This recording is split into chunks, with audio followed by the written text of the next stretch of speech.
Hey guys, Dryson from Dennis Kirk, and today we're talking about why you should stud your track, how to stud your track, and also the differences between studs themselves so you guys can be more informed about when and what you're purchasing when you're looking at studding your trail sled.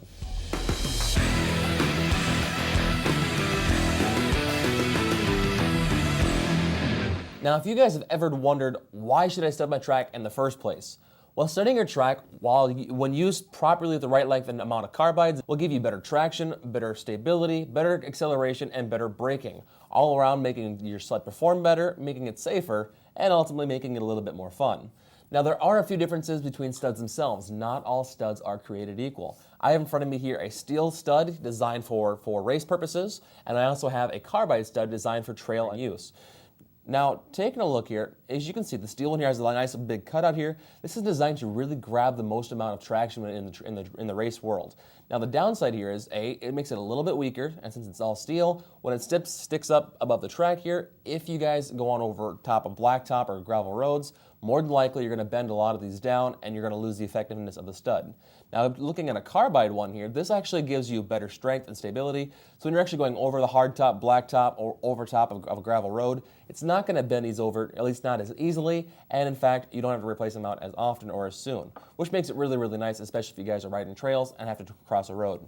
Now, next thing I want to look at here is back plates. Now, back plates themselves come in different variety of styles. You can get this in square or round. You can get them in plastic, you can get them in steel, and you can get them in aluminum, which I don't have in front of me right now.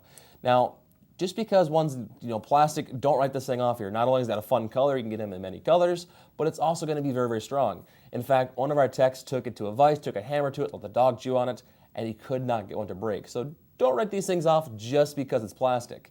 In addition, aluminum is going to be very, very lightweight. However, they do have the ability to bend a little bit, and so that might be a bit of a downsell, but they're going to be very, very lightweight. In addition, top of the line here for durability is going to be steel. Still relatively lightweight, but it's also going to be able to give you maximum durability against bending and braking. Just an idea.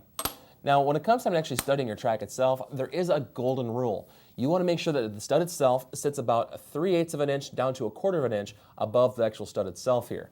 Now, any longer, and the stud's probably going to bend over and it's not going to do too much anymore. Too short, and it's just not going to be effective. So keep that in mind.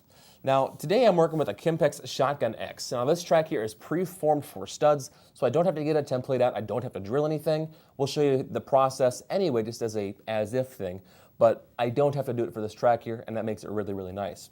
Now, if you guys don't have a pre-formed track, then you want to make sure you can find a template here like this one from Woody's, and you want to make sure you line up the right template to the actual amount of carbides in the actual stud program or the stud pattern that you're putting on.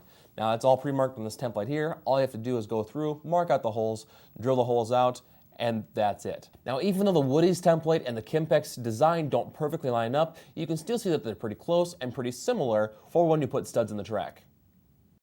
Now, once again, this track here is pre-designed so I don't have to pre-stud it or pre-drill it. So let's go ahead and show you guys how easy it is to put studs actually on. Now, what we're going to do is we're going to install our carbide. Since we're not going to be using this on the track or on the grass drags, all we have to do is take our stud piece here and feed it through one of the holes for the stud. So now that we've got the stud most of the way up here, all we have to do now is take our back plate. For today's purpose, we're going to go ahead and use the plastic one here. Why? Because I like the color blue. But we're going to go ahead and put our plastic one on here, and all I have to do then is tighten the nut up on top of it. Now, the nut itself is actually going to suck the rest of the stud up, and when it's actually tight, it's going to sit either 1/4 inch or 3/8 of an inch above this lug here. Now, the nice part about this, once again, is it's not going to be too high that it bends over, and it's not going to be too short that it's not going to be effective. Now, taking a look at a stud, there is something known as effective length versus overall length. The effective length is the length from the top of the track to the top of the stud, and the overall length is the top of the stud here to the very tip of the stud this way.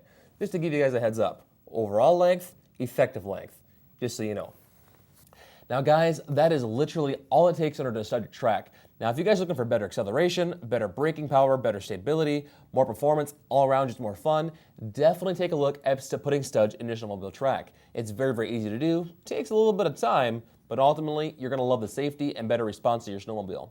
Once again, just remember, if you guys are looking for new tracks, new studs, no matter what it is, take a look at DennisKirk.com because we're going to ship it to you the same day that you order it. For more information, check us out at DennisKirk.com.